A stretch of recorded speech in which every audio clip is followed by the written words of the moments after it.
Good evening, and thank you for joining us for Delta's Build Democracy Series for Black Policy Day. I am Dr. Shaniqua Smith, and I'm here right now to bring us together with this distinguished guest that we have for tonight.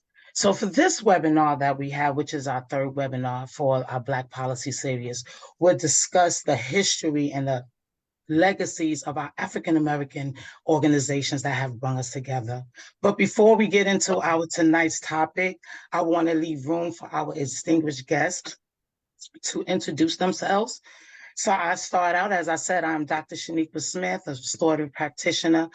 I, of course, in the illustrious organization of Delta Sigma Theta Sorority at Alpha Delta, spring 2008 at West Virginia State University.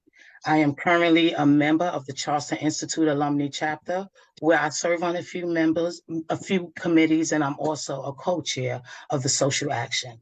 And we will introduce our speakers from the inceptions of their organization. So I am going to pass it on to my brother, Eddie, to introduce himself. Good evening. How's everybody doing? Eddie Whitehead, member of Alpha Alpha Fraternity Incorporated. I joined fall of 2023, last month in November.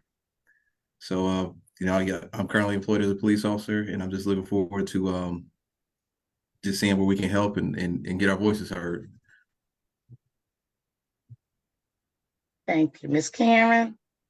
Yes, I want to thank you for inviting me today. My name is Karen Williams, and I am a Golden Soror.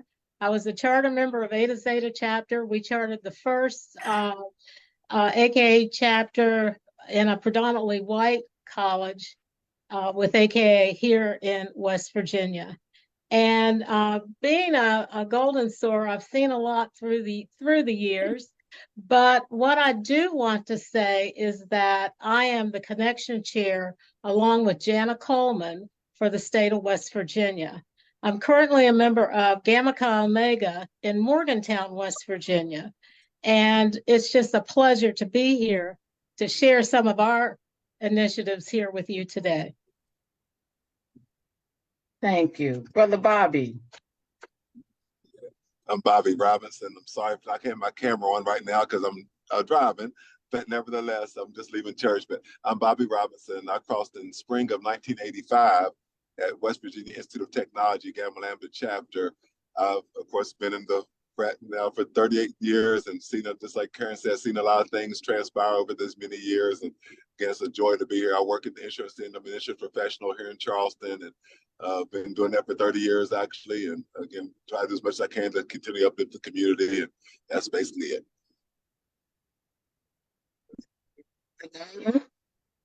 Good evening, everyone. I'm Deidre Guyton. I am the social liaison chair for social action for the state of West Virginia with Delta Sigma Theta Sorority Incorporated.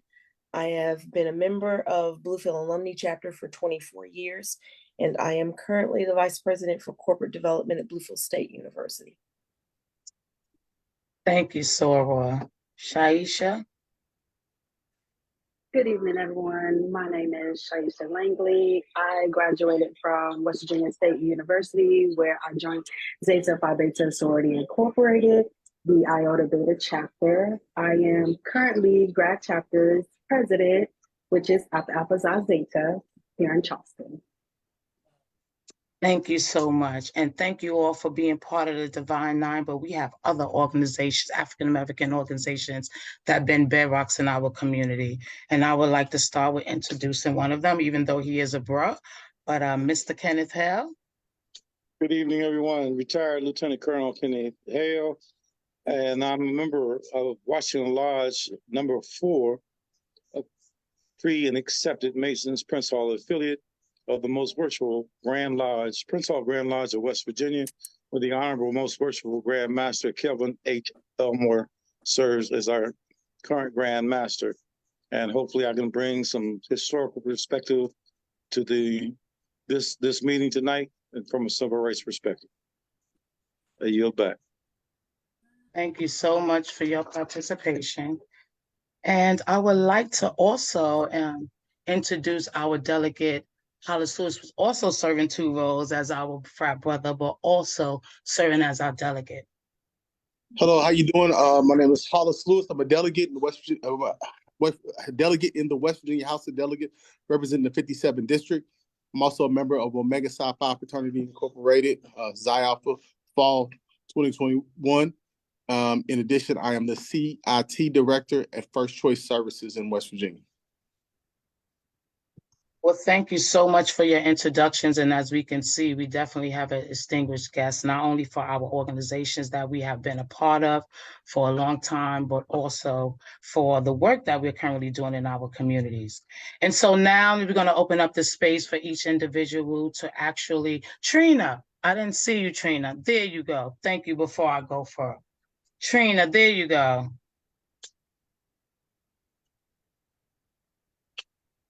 You're I muted. hear you.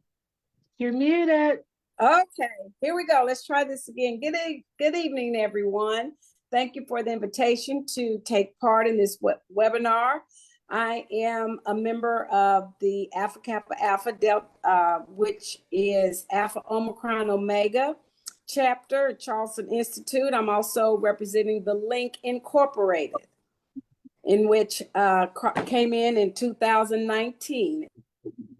Incorporated. I am a doctor/professor at West Virginia State University, and currently I am teaching all freshmen and teaching in the education department.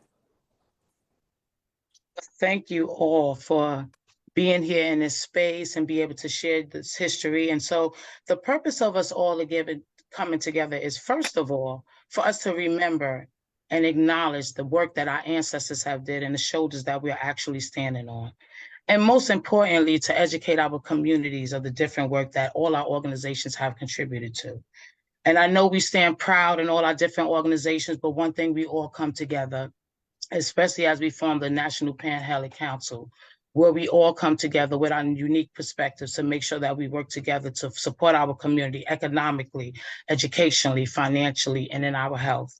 And so as we go forth, each presenter is going to share the history of their organization, work that their even current organization do, and any upcoming things that they have coming up for 2024 that as community members, we can continue to support.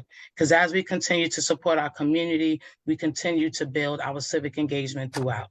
And so everybody get ready, make sure you invite your friends to the space as we continue to go on. And I will start with opening it up with our brother Eddie to share with us.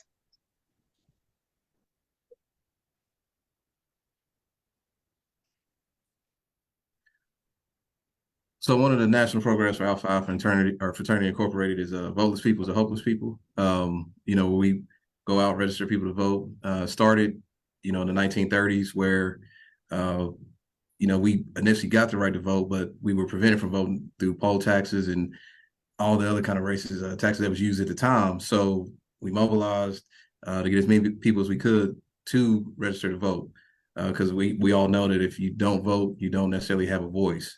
One of the things now with that program that we're doing, Voteless People is a Hopeless People, is we move towards empowering people through their right to vote.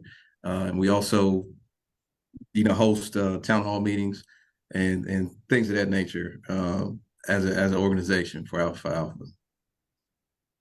So, we get this year coming up is a very important election year for us. So one of our focuses is going to be is giving people the knowledge through that national campaign that we do here on the local level.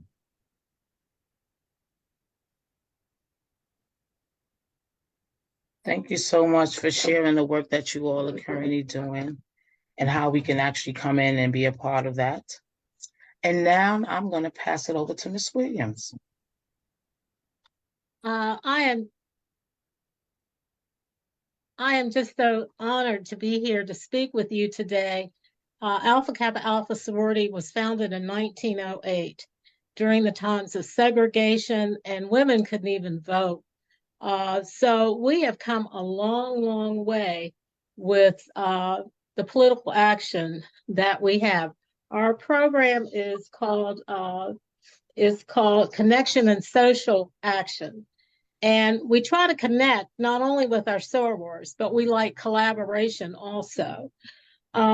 We were founded at Howard University, as I said, and we have graduate chapters in Institute, Charleston, we have them in Huntington, we have Bluefield, we have Epsilon Delta Omega in Beckley, we have Gamma Chi Omega in Morgantown.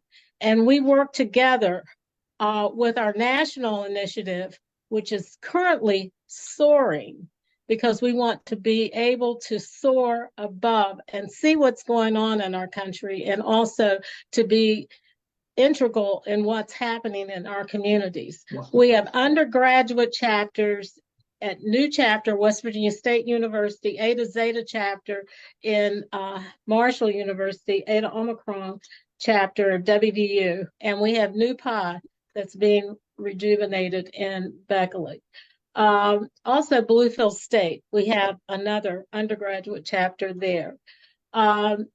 We have really stressed, and one of the national initiatives is to get people who look like us in the legislature, on city council, on the school board.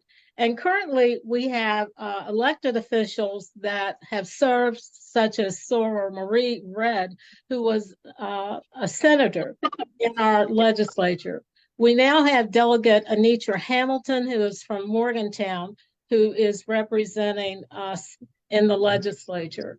We have city council members, Jennifer Farr, and the Charleston City Council. Also, Sandra Clements is a city council person in Huntington, West Virginia. Our honeydew, who is an Omega, Gregory Epps, is also on the city council in northern West Virginia, outside of Morgantown. We do collaborative activities. We have a national collaboration with the Poor People's Campaign. We work with the NAACP. We work with various boards and political action committees throughout the state. I helped with Shaniqua. We founded the Black Voter Impact Initiative, and I'm on the Tuesday morning group, Rise Up West Virginia. We have held AKA Day at the legislature for years. We have national AKA Day at the national capitol. We have been instrumental in getting everybody together for the stroll to the poll. And we were strolling all over the state of West Virginia. You will be called to stroll again during the next year primary and also with the general election. We worked on caravans where we drove our cars around with the John Lewis Act, with celebration after the last election. We are nonpartisan. We are a 501(c)(3), but we hold get out the vote activities at churches. Any place you ask us to come, we will show up. We have social media. We have social media videos that we send out to encourage people on Facebook, Twitter, to get out the vote. And we also were we were very visible at the Juneteenth celebrations last year. Some of the things that we're really concentrating on is the Crown Act, where our natural hair is not something that you can get fired about. We have spoken out about that. We've shown up. We have we're trying to stay current with what we're doing. And I want all of you to remember right now the issue that we need to address with the land grant money that is owed to West Virginia State University. We need to come together to make sure that our governor and our legislatures know that they owe us over $500 million for the money that was not given to the land grant, West Virginia State University. I'm a Marshall grad, but that upsets me when they feel like they can just do this to us without anybody speaking up. These are just some of the things, some of the successes and the things that I know that I appreciate all of you coming together. When we celebrated when Kamala Harris became vice president, we showed unity in voting. We showed unity in showing up and celebrating together. Also, one of our first really big political sorors was Eleanor Roosevelt. And a lot of people don't know that. But that really initiated our impact as far as coming in and being political, nonpartisan, but also making sure that our members all are registered to vote. We check our church members, our families, to make sure they're not purged from the rolls, and that we are actively getting people out to vote. Thank you so much for sharing in the work. We definitely appreciate the work that's being done, has been done and being done now. Brother Bobby?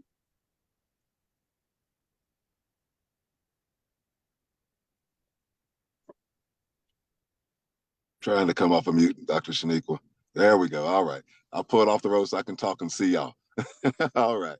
Omega Psi Phi Fraternity Incorporated, our major thing that we do in regard to the voting is the voters registration, education, and mobilization. We call it VRAM. And it's a nationally mandated program that we've been doing now for many years, actually, where we actually not just register people to vote, but we go to the schools. Our chapter goes to Capitol High School as well as South Charleston High School and register voters there, because again, a lot of those young people are going to be turn 18 by the time it's time for the election, as well as our undergraduates at Theta Psi. They go and do the same thing, not only on the campus at West Virginia State University, but they also go to the high schools as well and do the same things in helping with the voters registration. Being registered to vote is one thing, but as we all know, oftentimes we're registered, but then we don't do anything with that vote.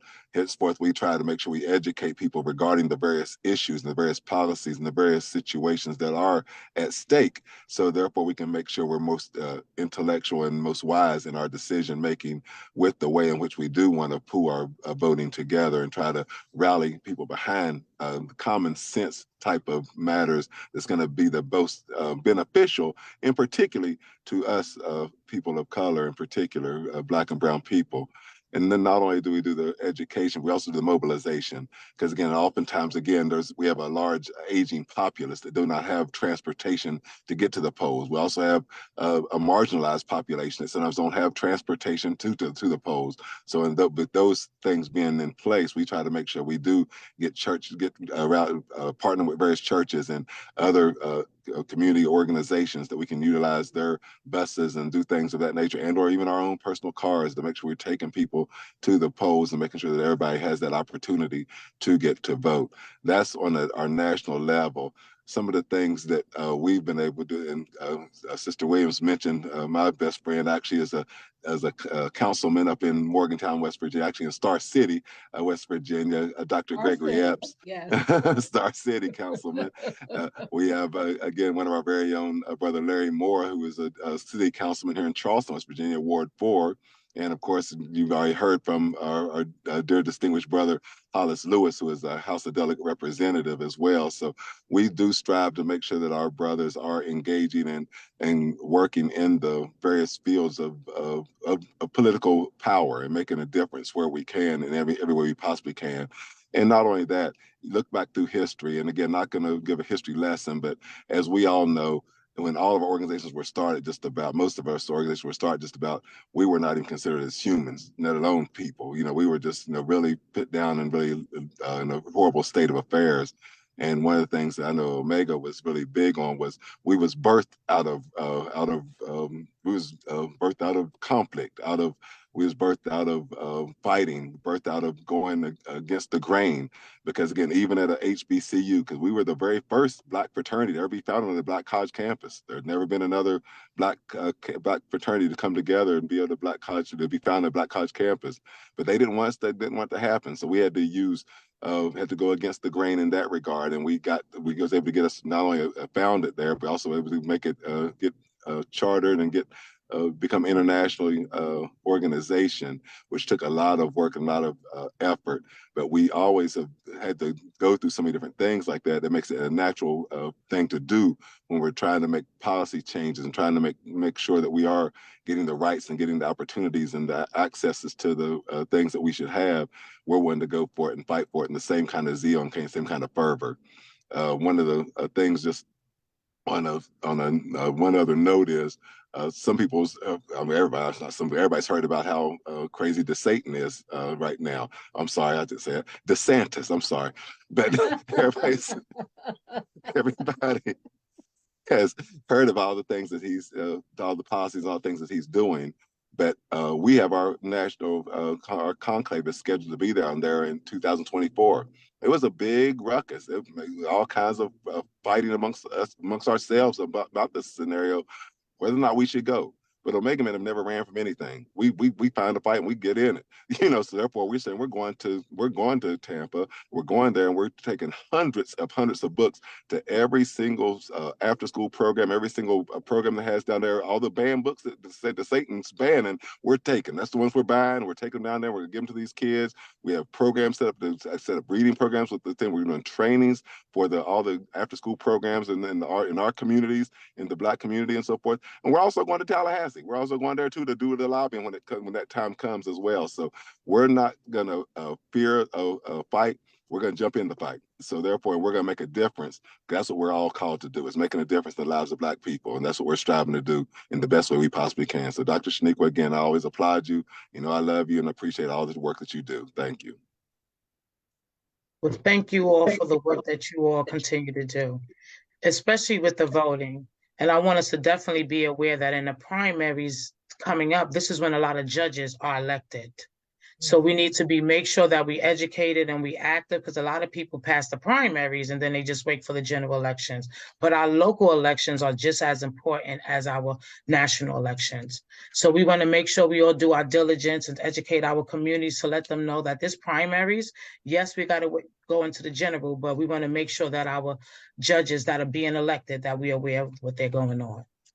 Thank you, Omega Man, for doing the work that y'all doing and continue to do it. And we are now going to switch over to our brother Ray, Kappa Alpha Psi. Good evening, folks. How you all doing? Quite well, Hello? sir. Quite Hey, well. how's everybody? My name is Ray Whiting, and I'm the Paul Mark, president of the Charleston Alumni chapter of Kappa Alpha Psi fraternity. And Providence Paul Mark is Marcus Bailey. Right now, we are in a fight right now. There's so much to go over right now, and we just need to buckle down and get ready for the next election, because again, it's like a dam right now, and the thing is, it's about to bust open with a bunch of hatred. And we are at a point right now that we know the basics of civics and political science. But these young kids that's about to come out of high school, and to piggyback off what Bobby said, you have to get them into schools, get them registered to vote. But we also have to look at what they're learning in high school in civics, and that is something that I'm personally trying to get some information on as far as the syllabus for civics in Kanawha County schools, because we don't know what they're teaching our kids, and they believe anything and everything at this point right now but the right thing. But we as leaders, as pillars in the community, we have to correct the ship. We have to right the wrong, because again, if we don't do it now, I mean, it's going to be, we'll forever lose the game. And the way things are in today's politics here in West Virginia, it is very scary. It's not. I don't believe it's so much as far as they try to take away our vote.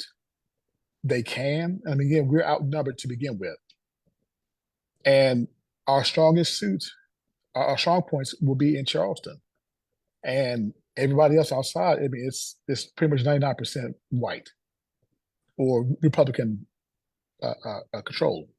But the thing is, right now, we are looking at trying to correct a situation where there were some bills that came out that was passed about 20 years ago. And Brother Matthew Watts talked about it, as well as Brother Rick Martin. we're talking about some of these bills that was passed that it was directed towards the African American communities. And Shaniqua, if I'm able to, can I share something with you all? Can I do that? Yes, can you? Hmm? Did it give you the ability? Did you try? Yeah, yeah, please. Yes, go ahead. Yeah. Okay, let's see here.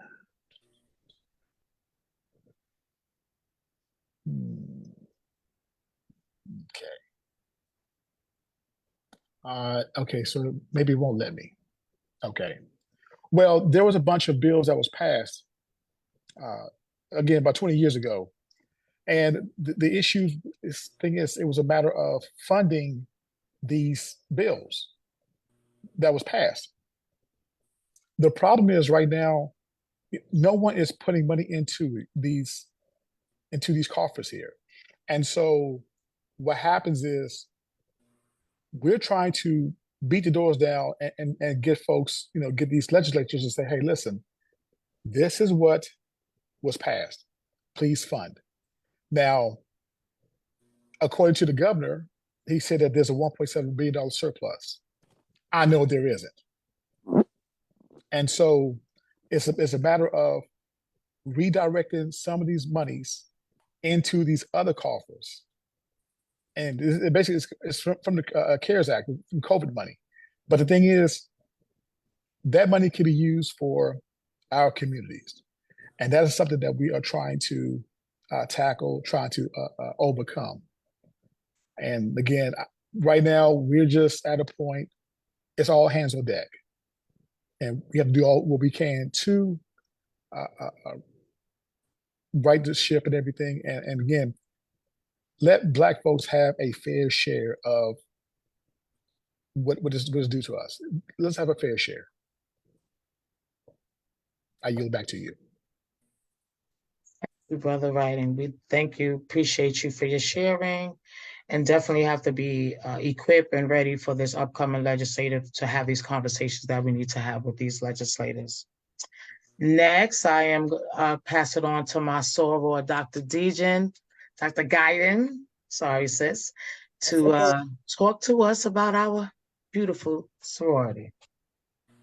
Good evening. Delta Sigma Theta sorority was founded in January of 1913 by 22 collegiate women at Howard University, promoting academic excellence and providing assistance to those in need. The founders of Delta Sigma Theta envisioned an organization committed to sisterhood, scholarship, service, and addressing the social issues of the time. Since its founding, we have been doing what we basically were founded on, and that is public service. Our first act of public service was the Women's Suffrage March in Washington. Over the years, a wide range of programs addressing education, health, international development, and the strengthening of African American families has evolved. The major programs of the sorority are based upon our 5-point thrust, which is economic development, educational development, international awareness and involvement, physical and mental health, and political awareness and involvement. Currently in West Virginia, we have 6 alumni chapters and 4 collegiate chapters doing the work of Delta with public service. Our Delta Days at the state capitol will coincide with our Black Policy Day, which is February the 7th of 2024. I belong to the Bluefield alumni chapter, and we have participated. We've taken upon ourselves feeding a family for Thanksgiving, ringing the bell for the Salvation Army. In March, we will be hosting our Founders Day. We have our annual Red and White Ball for scholarship. We've also participated in voter registration and checking to make sure that those people that are registered are still in the system. One of the things that I do at Bluefield State, we kind of wrote a grant for a STEM academy, which is called the President's Emerging Scholars Academy. And it was established to help or introduce underrepresented students of color from grades 7 through 11 to the STEM system. So what we did there, and we want to thank American Electric Power because they did give us over $250,000 to do this. We started our pilot last year with 13 students, and we hope to evolve and continue to get bigger. Our program will start in July of 2024. If you have any questions about that, I'll be sending Dr. Smith information to disperse to everyone. As you can see, we are still continuing, as I said before, to do what we were founded on, which was public service. And wherever there is a need for something to be done, Delta Sigma Theta is right there doing it. And I will yield back to my soror. Thank you, Soror. We definitely appreciate you. And I want us to kind of pause and just look, because a lot of us, people think when they talk about sororities and fraternities that this is just a collegiate thing. But I see individuals here that committed decades of their lives to being in this space to make sure that we stand in a voice for our communities and make sure we continue to do this work. Thank you all. And so now I am going to yield the floor to my cousin, Shaisha, to teach us about the Zeta Phi Beta. Okay, so of course, Zeta Phi Beta Sorority Incorporated was founded on January 16, 1920 on the campus of Howard University. Some of our national programs that we have is Get Engaged. Within the last 6 years, we've impacted over 100,000 people, you know, with programs as like Get Out to Vote, you know, police relations, domestic violence forums, and many more. That's on a national level, but locally, ever since I've crossed Spring 20, the first thing we were involved in was the Juneteenth March. That was June 19, 2020. I think that was the first year. It was actually on June 19th. That was one thing we've done. Another thing was Stroll to the Polls, of course. And here lately, we've just been giving back to the community overall. One of our upcoming events, December 20th, actually, will be helping with the toy drive. So we're still trying to keep ourselves involved with the community as much as we can. And, you know, when my cousin, Dr. Smith, offered me the invitation for Black Policy, I hopped on it because I felt like our presence needs to be there as well. And just overall, the entire D9 being there, that would be such an amazing thing, because I know you had it last year, if I'm correct, I'm sure.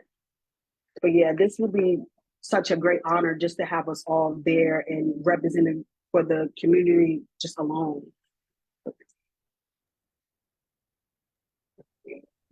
Thank you so much. And that's the goal, because we cannot be a system unless we come together and collectively be a system. And so not only for Black Policy Day, because Black Policy Day is just a representative of what we continue to need to do every day, and especially in our communities.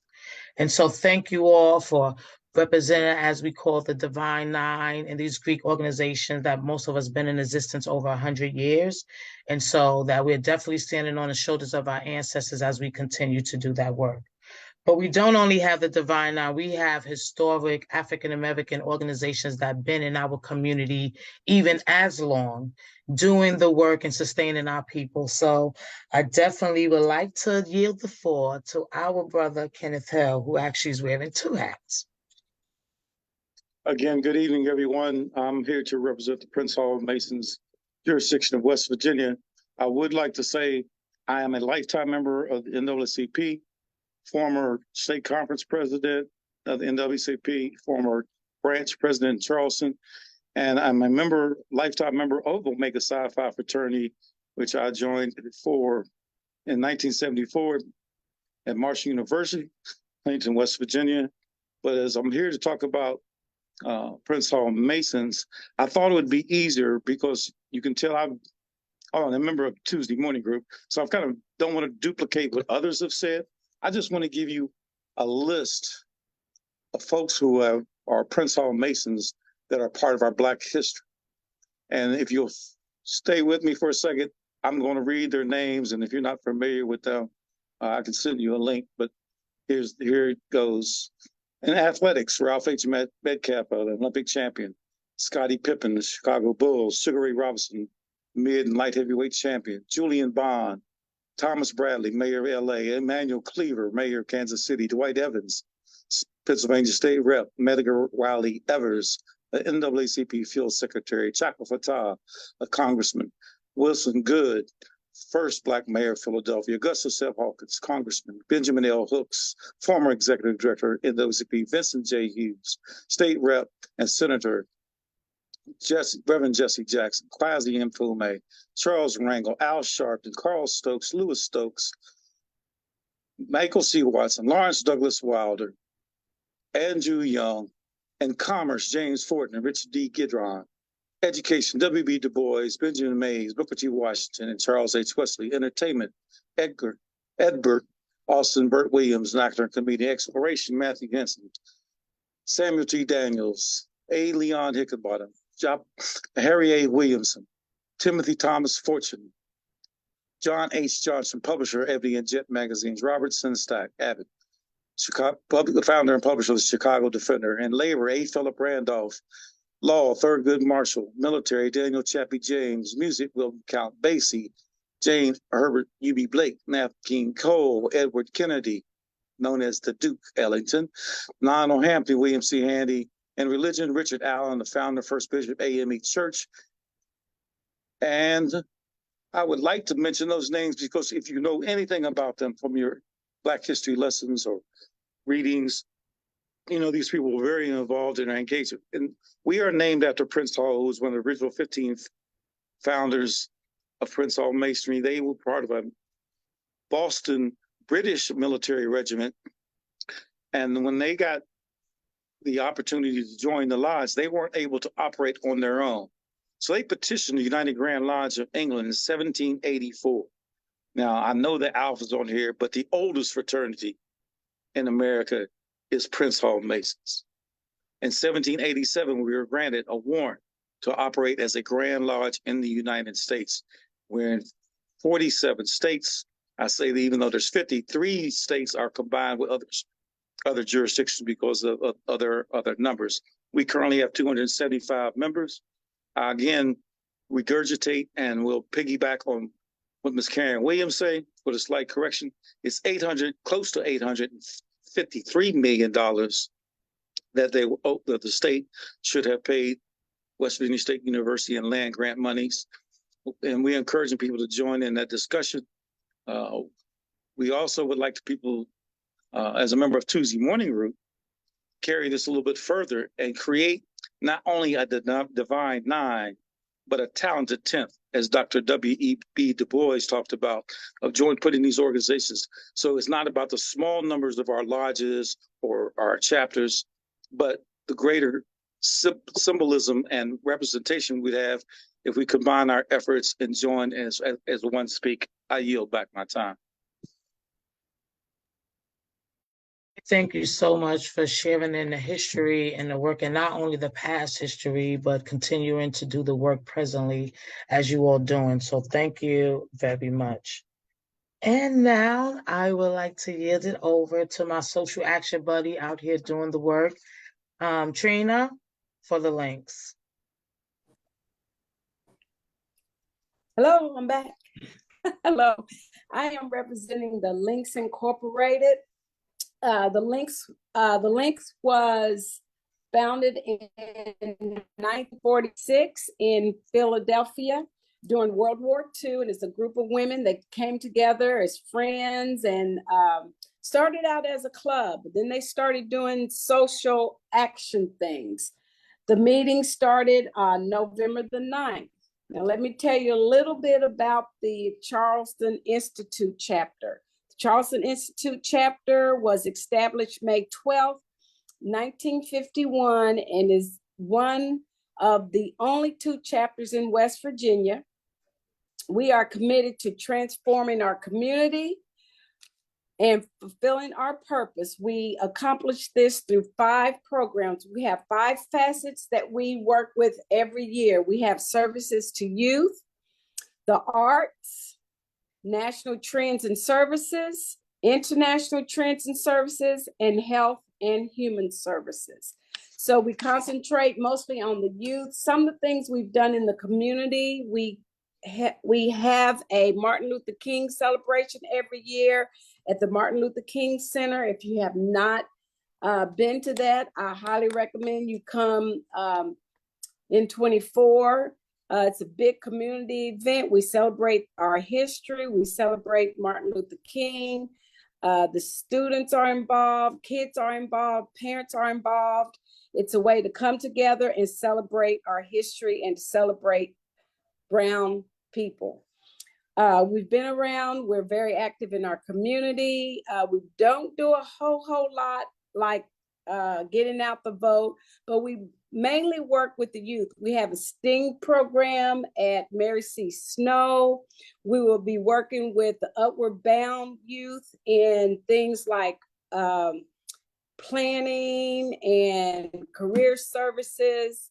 We also do things such as we have heart walks, and we give donations to sojourners. We just had Sunday, we just dropped off a bunch of socks and hats and gloves to sojourners for the homeless. So we do things throughout the community like that. And that is the Links Incorporated.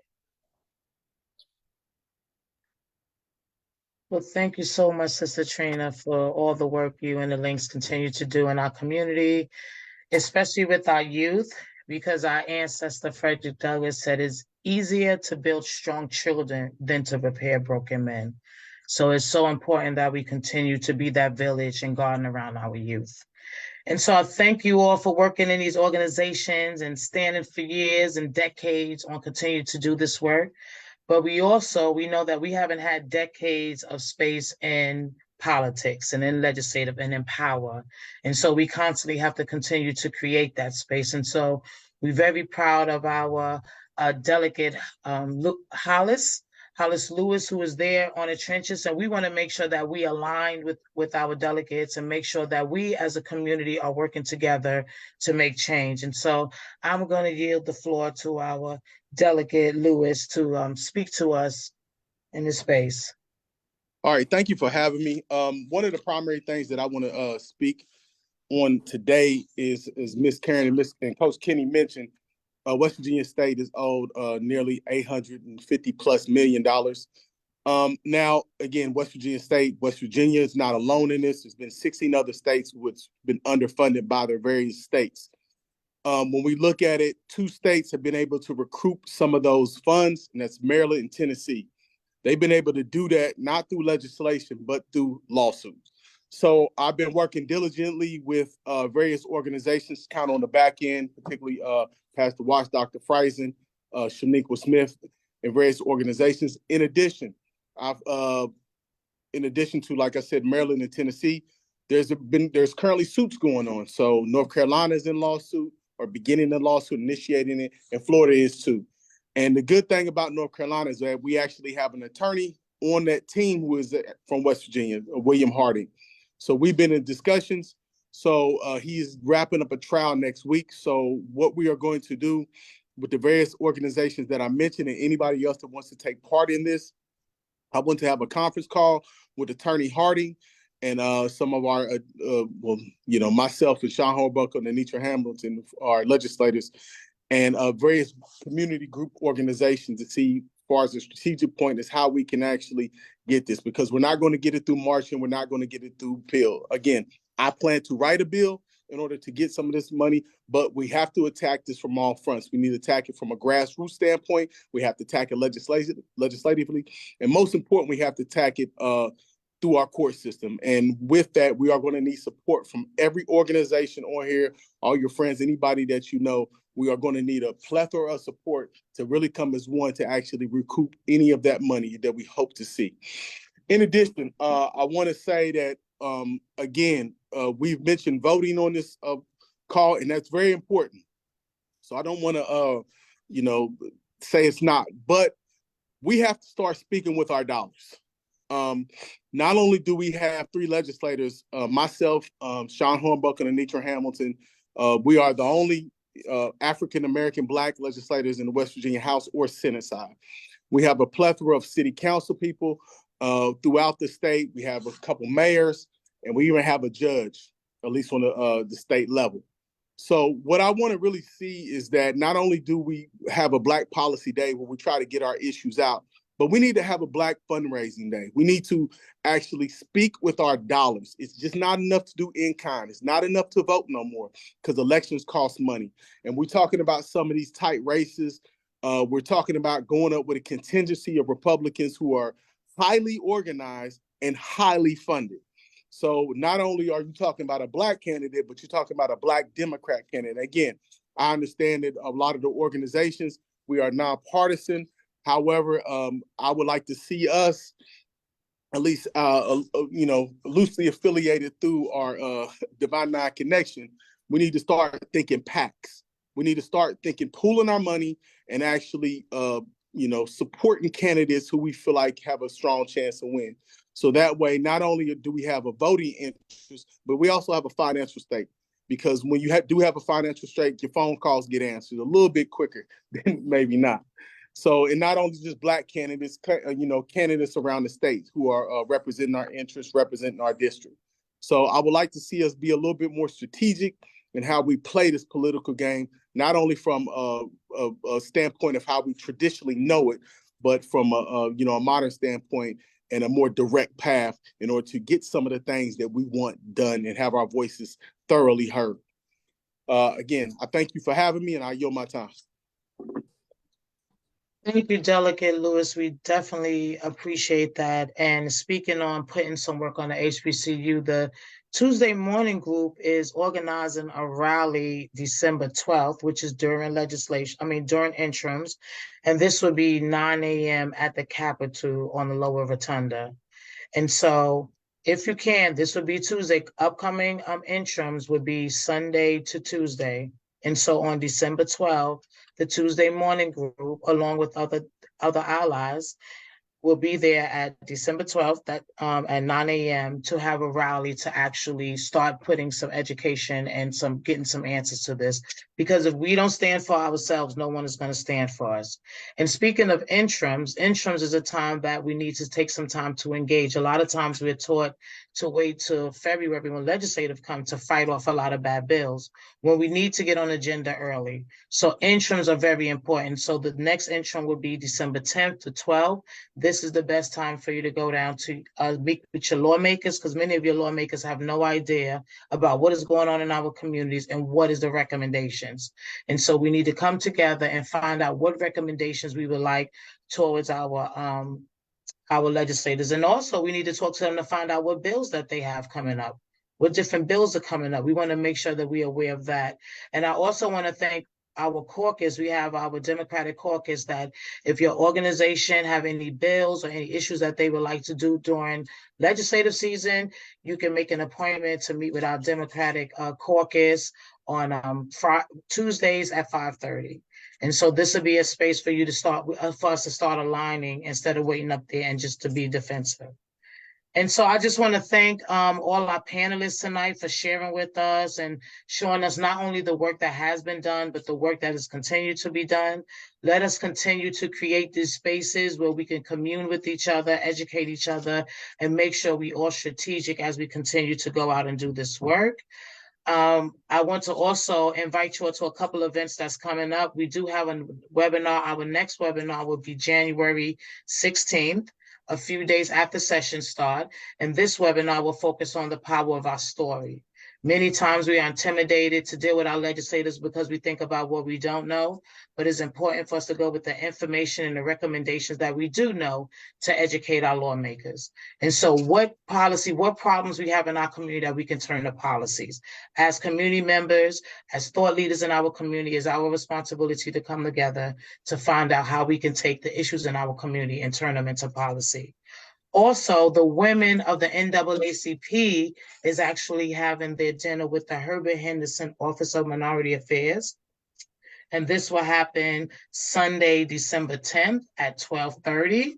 This would be at the state capitol on the California side. So it's very important for us to be in these spaces, to talk to our legislators, to support each other. And once again, this is the Women of NAACP WIN that they're hosting a dinner with with a luncheon with the Herbert Henderson Legislative Luncheon. And this would be 12:30 on Sunday. So if you can attend this, that would be awesome. We have the webinar.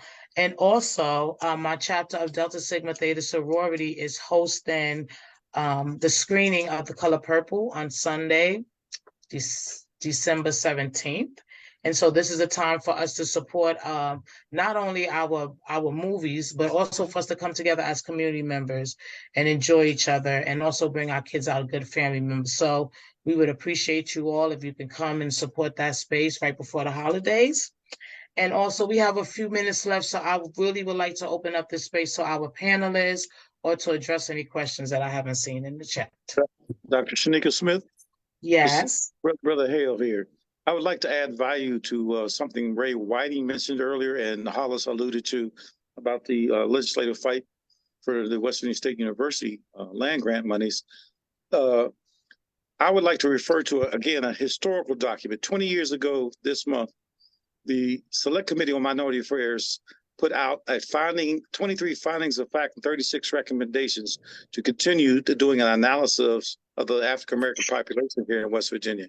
It's the background we use in the Tuesday morning group to get the monies, well, to get bills passed, dealing with that, education gap and things of that nature, as well as a Minority Economic Development Fund. But in that at that time of that document, they said they didn't attach a fiscal note, which means they got no funding. Well, the governor sits over $400+ million to Economic Development Authority. So I would encourage Delegate Hollis Lewis, my good frat brother, to look at that document and maybe even add an amendment or inclusion to creating those dollars to go to those fiscal notes, as well as the Black grant monies. But that was through the American Rescue Plan Act funds. The $1 billion plus surplus supposedly in the governor's budget is also going to have additional monies with the opioid monies that are coming in. They're not fully using the infrastructure money, and instead of turning back money back into the federal government, there are additional things that could be funded as far as our communities of color are concerned. And we need to, address that or aid and assist those who represent us, because I think if you use a legislative document that was a forerunner to establishing the Herbert Henderson Office of Minority Affairs, which got amended, and use that office to actually advocate for us, we could actually have some legislative capital in the executive branch. And I think we need to consider, going back and not just sort of reinventing the wheel, use the wheel that's already been rolling. And I yield back my time. Thank you so much. Any more comments or upcoming events from the panelists? There's an event on Monday at 7 o'clock. So many times we don't even know what the issues are. And what Kenny was trying to tell you are some of the things that have been going on now for decades that have not been funded and ignored by our government. But we need to become better educated about some of these issues. And the Tuesday morning group is holding a Zoom at 7 o'clock. And Shaniqua, I'm going to ask you to send out the information to all the people on this call. We need to advertise it because we need to be educated and informed. We're going to talk about the summary of recommendations compiled by the West Virginia Legislative Select Committee on Minority Affairs. I'm sure that many of us are not even aware of the issues that have been addressed, but not even funded. The other thing is we need to take a look at the findings and recommendations of the 2003 Select Committee that Kenny was talking about, because this is crucial. This has been going on since 2003, and we still don't have the money to implement things that can help our people, our community. And just remember, in West Virginia, with so many of our children, at least over 40% living under the poverty level, it's not just our Black children that are suffering. It's poor Appalachian whites also. So we need to get our allies together. We need to be educated and informed. And I'll yield my time, but we need to show up Monday at 7 on a Zoom, and we're going to advertise it. Thank you, Dr. Smith. Thank you. Definitely please forward us that information so we can definitely be attendance. Any more comments for our panelists before we go? Yes. Okay. Right now, we are Kappa Alpha Psi Fraternity Incorporated. We are hosting this mentoring program called Kappa League. Kappa League is a nationally known program. It's been in existence for over 50 years. And right now, we are in the first year of bringing it here into the Valley. And we're hoping for this program to grow. At the same time, we are hosting a Christmas gala on December 16th at the India Center. We're still selling tickets right now, so if you're not doing anything, again, I'll be more than happy to sell you a ticket. And so it comes with little perks and everything. And of course, the proceeds go to the Kappa Foundation. Also, I am the chairman for the Juneteenth committee. And we're trying to get ready for Juneteenth 2024. And Ms. Karen and I and a few other folks, we are putting stuff together, getting things ready for 2024. And I want to include all of Divine Nine into this and make this one momentous occasion. And this is something that I would like to do to where I want to put West Virginia on the map. Okay. So that's what I have cooking right now. And also, again, just looking for support and everything. And also, Dr. Shaniqua, the screening of The Color Purple, the movie, I'd like to have a free ticket, please. Thank you. Speaking of that, Dr. Shaniqua, what if you don't have PayPal to purchase a ticket? Just asking for a friend. Well, I will find that out and get that information to you. But I'm sure there's a way. To buy a ticket? Oh, I think you said that you was going to give us a couple of free tickets. Sure. Just drop them off. We appreciate it. We definitely appreciate it. She turned that around, didn't she? I know. I'm sorry, I didn't hear that. What? I didn't hear that. Dr. Smith, I would like to announce that applications are now going to be accepted for our President's Emerging Scholars Academy. Like I said, I will send you out the information, a link to the information, a link to our YouTube page explaining what we do and why we do it at Bluefield State University. And in addition to that, we are planning on doing a series of coding courses for our students in grades 7 through 11. So I will be sending you out the information for that as well, and that's going to come from the grant also.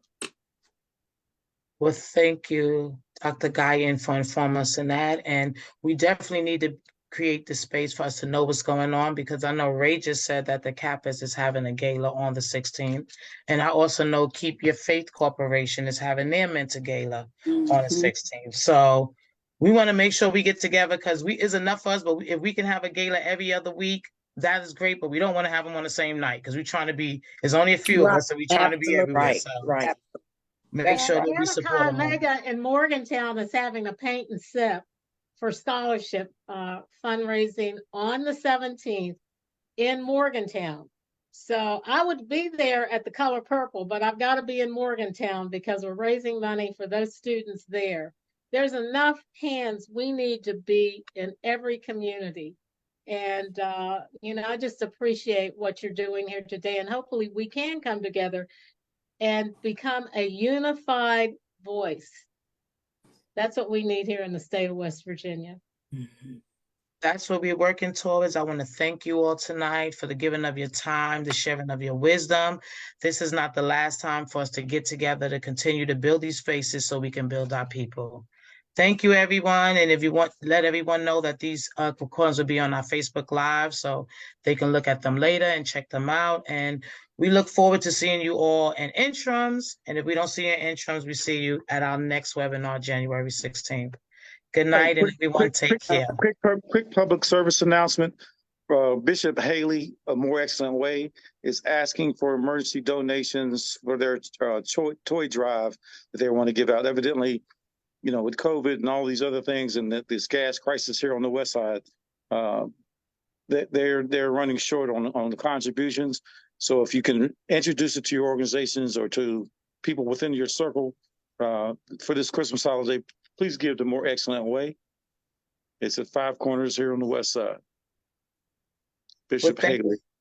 Thank you so much for letting us know, and please support Bishop Haley and More Excellent Way if you can. Well, thank you, everyone, and look forward to seeing you again. Good night.